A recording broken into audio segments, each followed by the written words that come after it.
Yeah. It's B2K, y'all.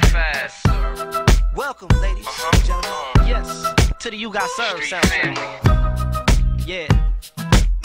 We're about to do this. You know how we get down. Oh, yeah. You know that. Come on, Omarion. I wrote this because I thought, let's figure out a new twist to maybe put West Side Story with breaking. I said, you know what, that's a great idea because dance is so big now. There really are these battles, just like you see in the movie. They happen all around the world all the time. Instead of the gang violence that we saw, you know, about 5-10 years ago, now this is what they do again. Before the studio actually would greenlight the film, I think the week before we started shooting, we had to put on a demonstration of how the filming was going to go. They knew about what goes on in videos, you know, as far as whether the intensity of the dance, but they never experienced this part.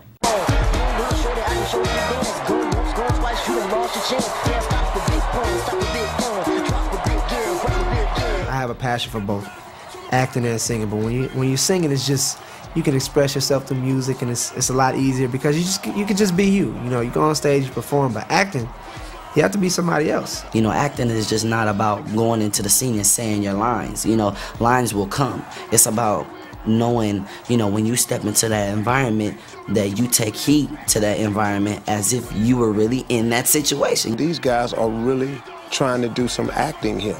And coming straight from stage, singing and dance, to get in a movie, you know, that's a tough skill. These two crews right here is what I call bad. I'm talking bad as utter bad. But it's up to you to decide which crew walks away with this here $600 in the hat. It was crazy because it really, like, people really start taking it seriously. Like, it was no longer like a movie, it was real life.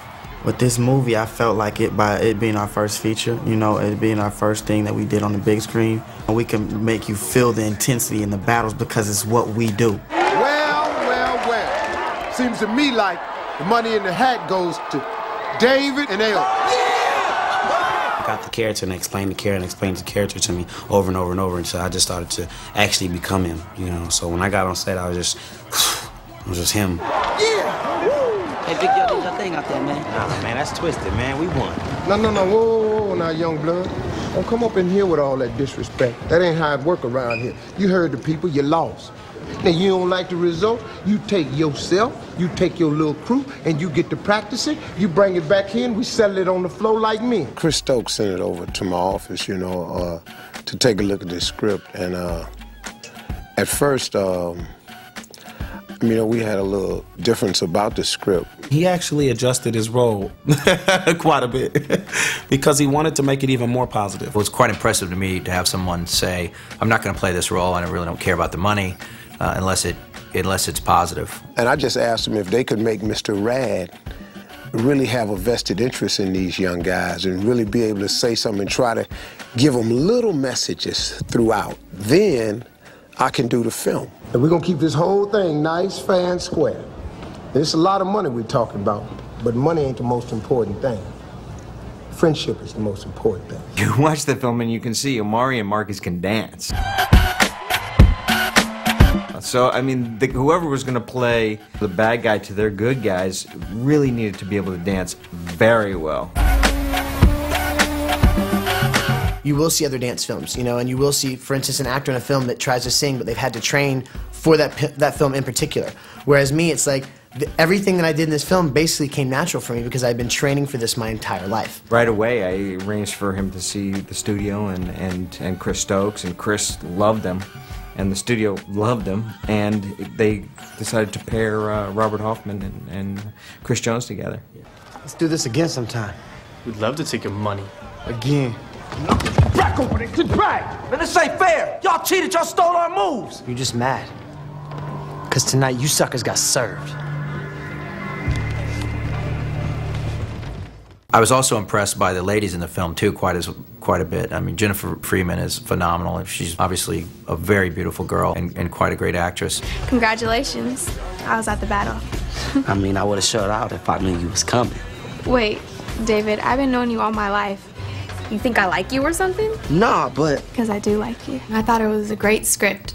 I thought it was really different, and it was really fun, and, you know, not only is it, you know, a fun movie, but it also has like a real storyline. The character David, who Omari plays, you know, falls for Jennifer's character, Leah. There's sparks right away, and you can sort of see that in the first scene. What? I don't know, it's just something different about you. These weren't normal co-stars, you know, like that I didn't know. You know, me and Jennifer, she was in one of my videos and she played my love interest and actually was my first on-screen kiss. You know, it's funny to kiss people in front of, like, you know, the whole crew, the camera people, the lighting people, you know, like director, producers, you know, you're like, okay, this is embarrassing. I see you got attitude. I like it.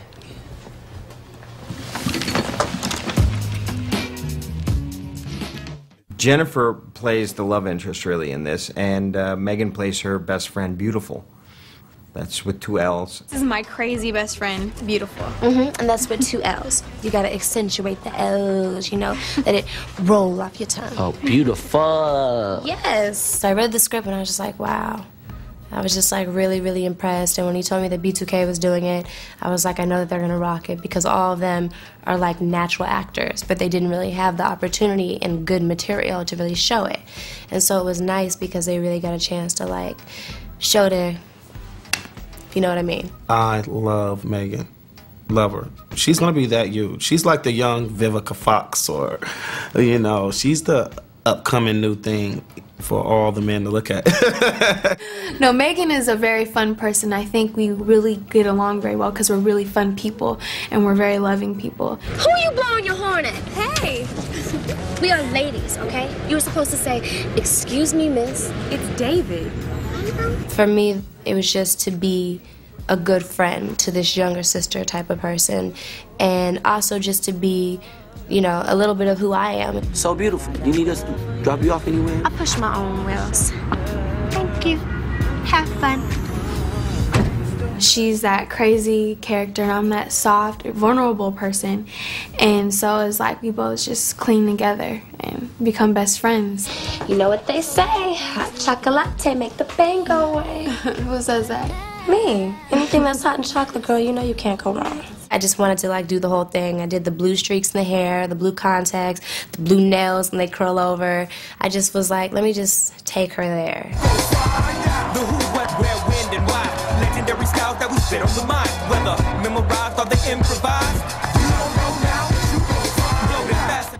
You know, the whole arena that I create is my warehouse space that I let these kids come. You know, it's a way of staying off the streets. It's much better to battle through dance and stuff, you know, instead of getting into some other type of battles. And that's really Mr. Rad's purpose in this thing. The kids can come to him, and he's like the guy who gives them another hangout or something else to do to keep themselves out of trouble.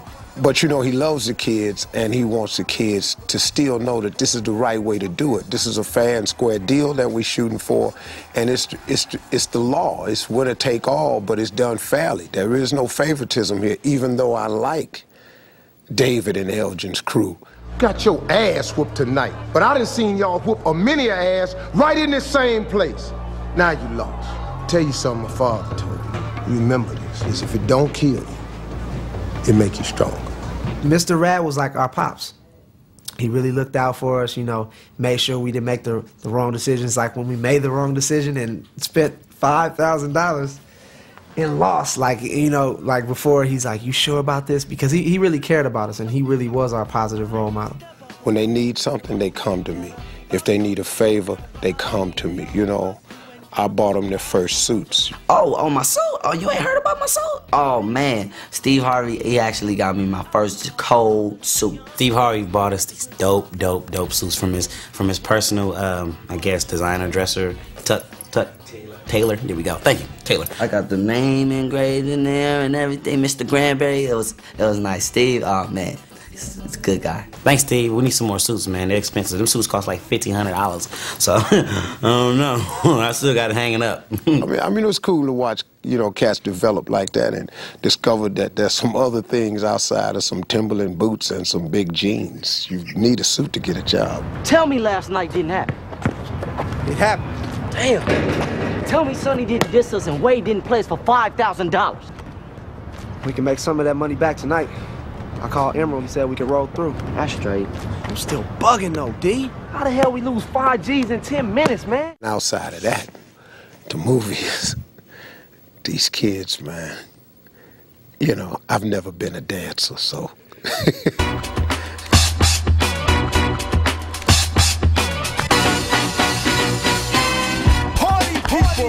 Your dreams have now been fulfilled. Get out your seats. We've been working with Dave Scott since we were about 13, like real young. So he developed us into little him. For real, Dave ripped it.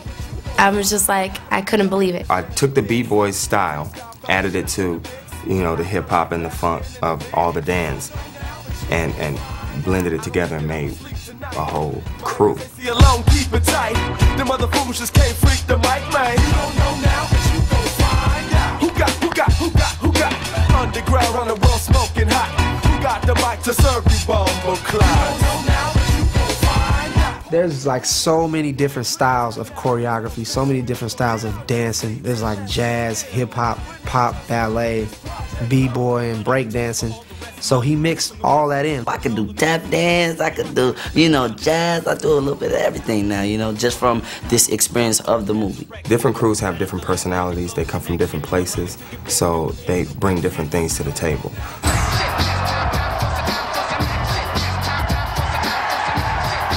One crew may be comical.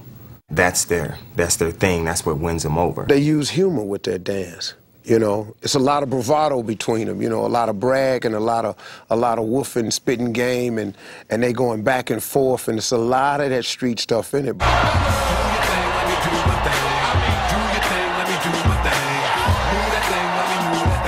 All of them have different surprises, different things that makes them the best of the best.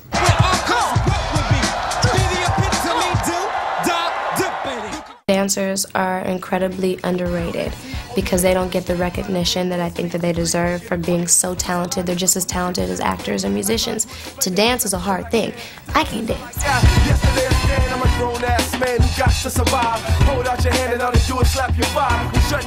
Well, that was the wonderful part about being on the set. I mean, they pretty much had the entire LA dance scene in this movie.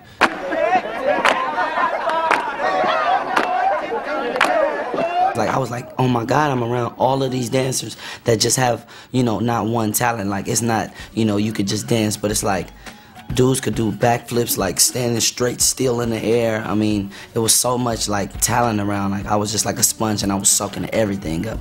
The core of the community was there, and all these kids see each other every day. You know what I mean? Whether it be in the auditions or in the rehearsals, in the classes or in the clubs. So there's such a family unit about it, and I think that created an awesome vibe on the set. I spent a lot of time on the set, sitting there just watching when I could have been in my trailer or could have been gone. But the dance scenes, I watched almost every dance scene in this movie, whether I was working that day or not.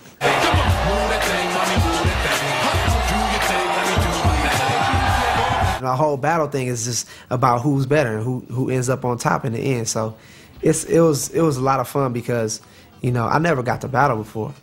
You know, so that was a lot of fun, like doing all the battles and stuff. Battle scenes are a really hard thing to capture on film, the way that they do happen in clubs or wherever they break out, because it obviously is something that is so spontaneous. Maybe 1 or 2 takes where the music just keep going and they'll really be battling. Like, you know, I got to get my battle on, so, you know, I was battling, I was, you know what I mean, doing my thing too, so. This is when you feel it, you know, because when you're up there, you just battling, and I guess the moves just come to you because it's just the energy. I don't know, it just comes over your body and just takes over your body.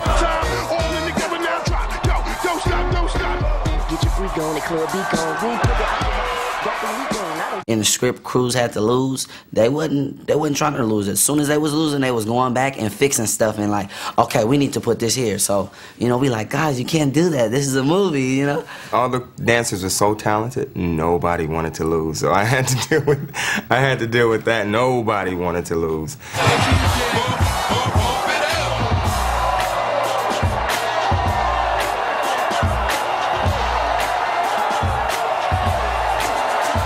My crew, you know, it was pretty cool. We was going against Elgin and Davis' crew, and you know, we should have won. You asked me, you know, but that's how they set it up to win.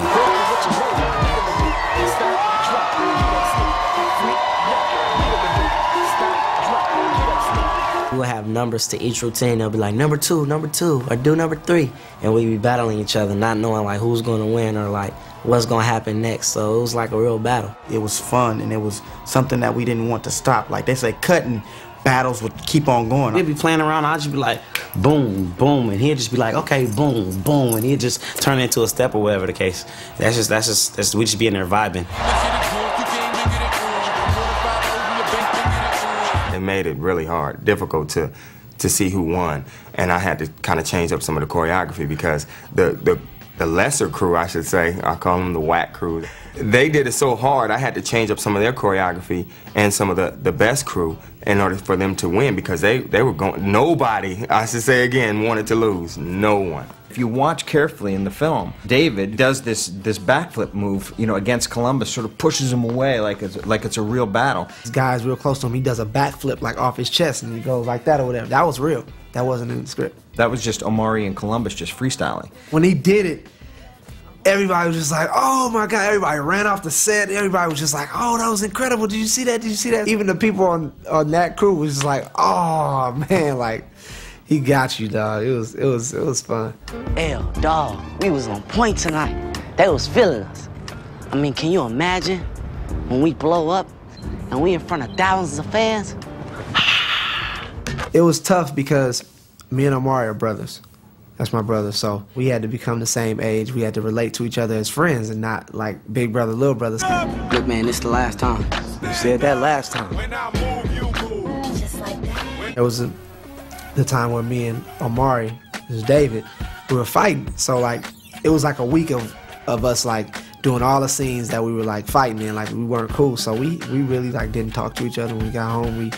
We like stayed separate. We didn't like each other for that like week and a half or however many days we were shooting all those scenes. So now you want to show up? Man, don't say nothing to me. I don't even want to hear it.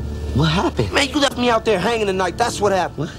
See, hooking up with my sister was more important than what we had to do. No. So shut up, Leah. You know, it was a time in the movie where we had to not like each other, you know, so we weren't talking. You know, it was like real, you know, we weren't talking. It was like, man, you know, I'm mad at you, Elgin. Just so you know, we ain't cool. We ain't boys. And we ain't nothing. And that's on my mama, you ain't getting with my sister. They're both making me choose, and it's like I can't choose. You know, these are the most important people in my life. Like, you know, and it's like tearing me apart, and like they don't realize what they're doing to me. El, wish you the best of luck, all right, bro? Stop being so stubborn and at least listen. It ain't nothing to talk about. This ain't gonna happen. I mean, at the end of the day, we all good, you know, but during those scenes, it was like, yeah, what's up, man? For some of these kids, this is really their first major acting gig or first acting gig, period. And Jarrell, who plays Rico, just had done a fantastic job with the death of Lil Saint. Yes, I'm looking for my little brother. What's his name? Tashawn Miller. We call him Lil Saint. Yeah. When Lil Saint got killed in the movie, and we had to be all emotional and tears and stuff like that, so we had to really get into it. I'm closer to that kid than anybody. Just let me go in, all right? I just want to let him know I'm here. I know he's looking for me. Look, we'll all wait out here. If you could just let Rico go in, Doc. Please. No one was prepared for that scene. We were all new. We were all not sure of how to work with each other, but you know, Jarrell, who plays Rico, when he broke down and cried, you know, everyone just stood back and was like, wow. Tashawn died a few hours ago. What? A bullet pierced his lung and caused severe internal bleeding. We tried to contain it. We tried to revive him. He didn't come back. There's nothing more we could do. I'm so sorry. Oh, man!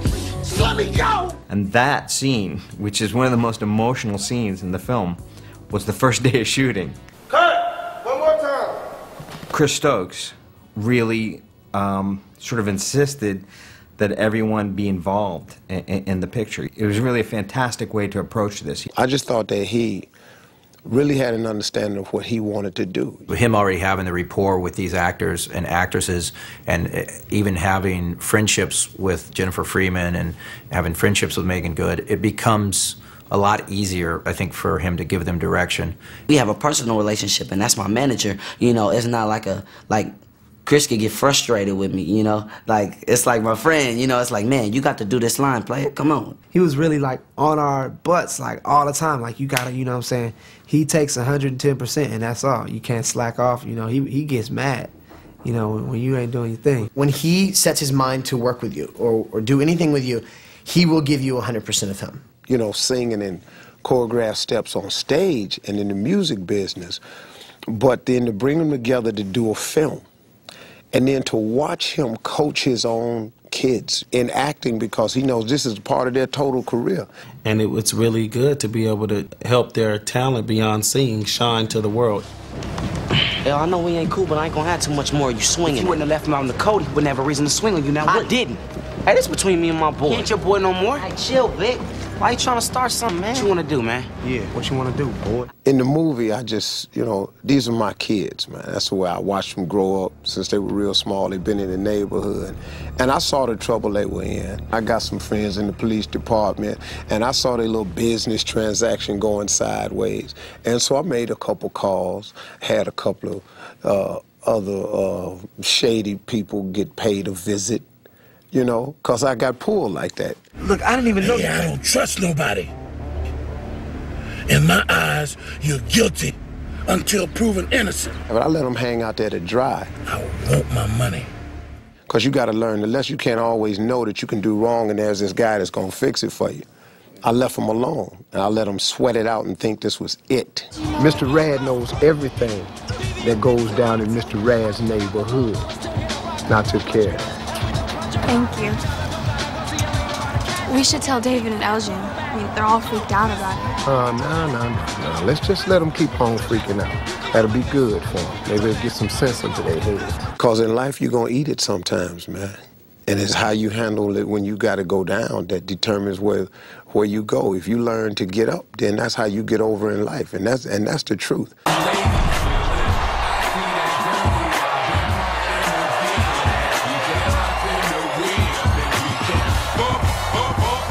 Our goal in the movie was dancing, and that's what we were going for, to win, you know, that big bounce battle. And not even more so of the money. The money was going to, you know, take care of us, but at the same time, our respect. There's the spectacle, there's the dance, there's the music, blah, which is great and wonderful, but it will take, I think, you know, it's taken a back seat to just the heart between these guys and how much they love each other, and that art and dance and music was able to bring them back together. Come on, man, let's bury this and let me help you out there.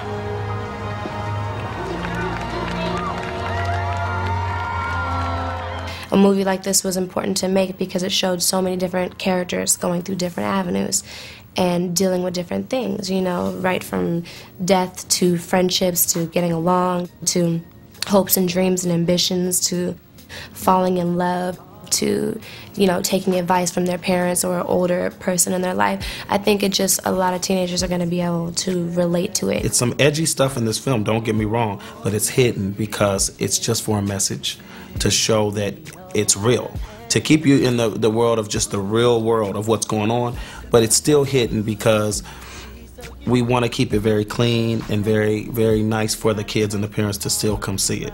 The music and the dance is the drive behind the film. The cool part of it is there is this message. It's okay to make your own family. It's okay to make a family that works for you.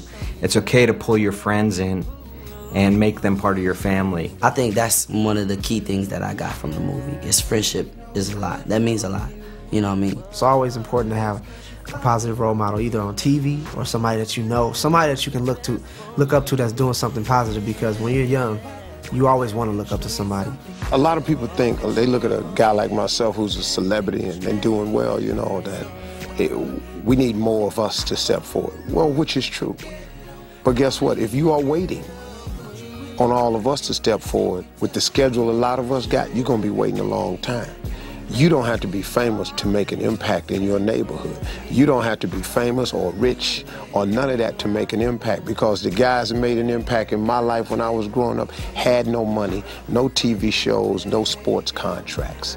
They were just some guys that cared about a group of kids, and all we needed was somebody to care about us and open up a little gym, roll a ball out, organize us, put up a net, let us get some teams, get a flag, hang it on our hip and throw a football out here, and teach us organization and rules. And if you learn organization and rules, then you can get through life, because all it is in life is staying organized and playing within the rules. If you break the rules, they have a place for you. I'm the man. Thanks.